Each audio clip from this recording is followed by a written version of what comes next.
JJ the CPA here. Hope you're doing well. For the Schedule C filer, PPP is now based on your gross receipts, not on your net income anymore, based on your gross. That's huge.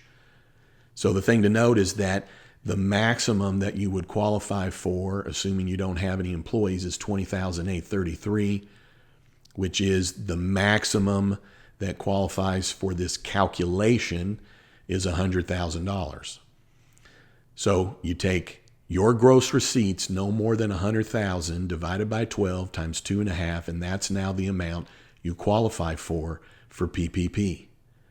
This is for Schedule C filers only. It's not for a partnership or an S Corp or a C Corp.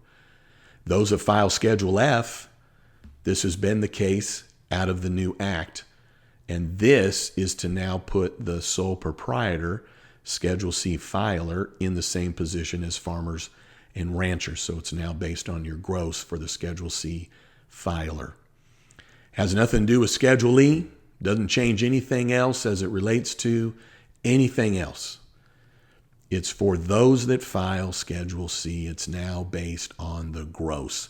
Here's what we need to know from the SBA. Today's February 22nd is, how do you go about getting that new amount if you've already filed for PPP first round in 2020? And also if you filed for the second round in 2021, meaning if you've already gotten PPP as a self-employed under both rounds, then how do you get the rest? They're going to come up with a way. We don't know what it is yet. Banks are going to have to get caught up on this one because this is just being announced. The other aspect is that if you didn't qualify for the second draw because your gross receipts were not down enough, then you already know you can go and reapply for first draw using the new calculation. So pay attention to this. I'm going to put updates in the body of this video. I'm going to put a link to the SBA website, to the PPP page.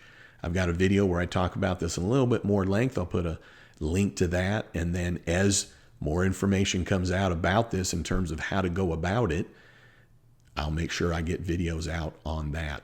So unless you already got $20,833, assuming you have no employees, you should qualify for more now that it's based on your gross receipts. All right. Hey, thanks for tuning in. I'd love it if you'd subscribe. And then don't you ever forget, you've never met a CPA quite like me.